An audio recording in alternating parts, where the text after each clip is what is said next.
gentlemen, nandito na naman tayo. Okay, for this episode po, mag-arrange po tayo ng flower. Okay? Using this vase.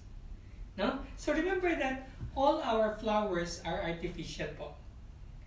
Artificial po ito lahat. Plastic ito lahat. Wala halong plastikan. So, simple lang po, no? Ang gagawin ko, alam niyo naman, hindi pa professional, amateur pa lang po. Okay? May share ko lang yung idea ko kung paano ko ito i-arrange. Alright? Stay tuned! So, these are the materials that I'm going to use. Okay? Yan. Meron siyang 1, 2, 3, 4, pang-5 yung base. Yan po. So, yan ang gagamitin ko rin. Saka yan siya. At saka, ewan ko anong klaseng bulaklak ito. Basta, kinuha ko lang ito sa shop. Ngayon nag-order ako sa school. At saka yan siya. Okay. So, these are the materials that I am going to use for this arrangement. Okay? Stay tuned po! Let's start!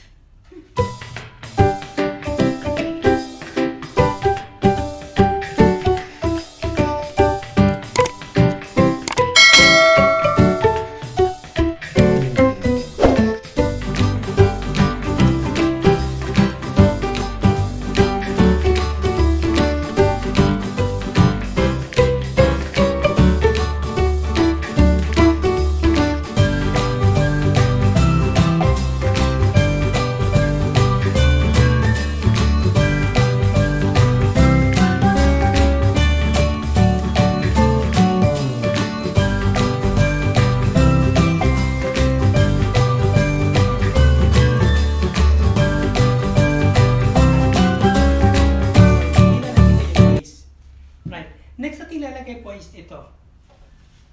Yan. Ito ang una kong next kong ilalagay.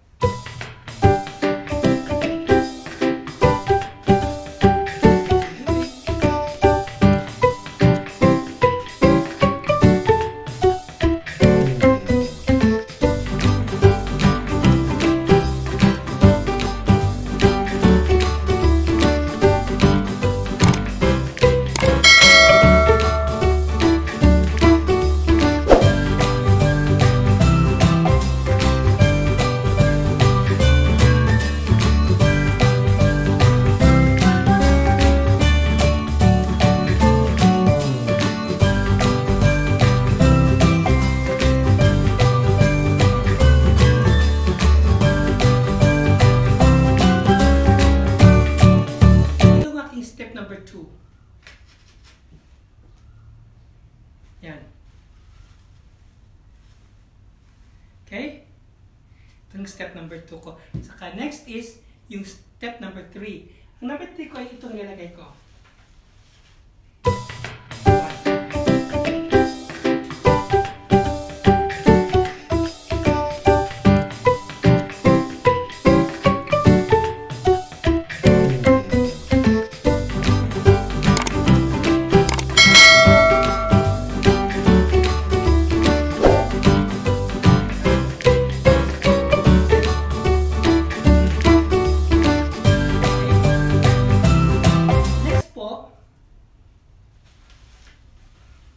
Is ito na. Yan. Okay?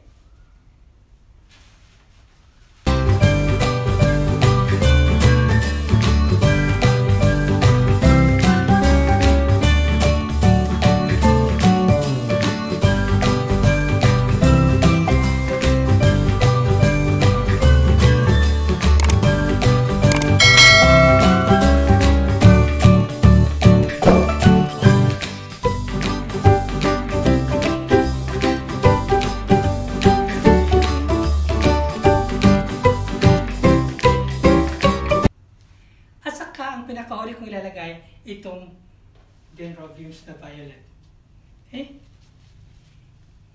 Ito yung pang finale.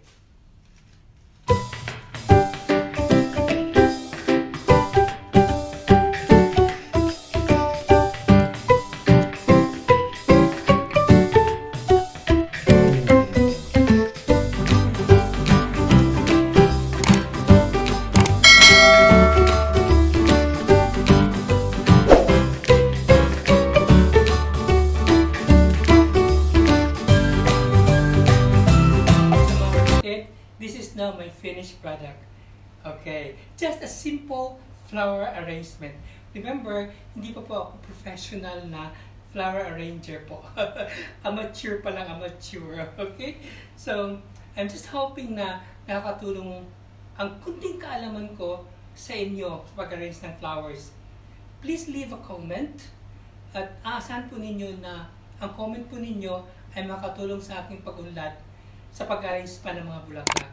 Sa mga hindi pa na-subscribe dyan, subscribe naman, no? Thank you!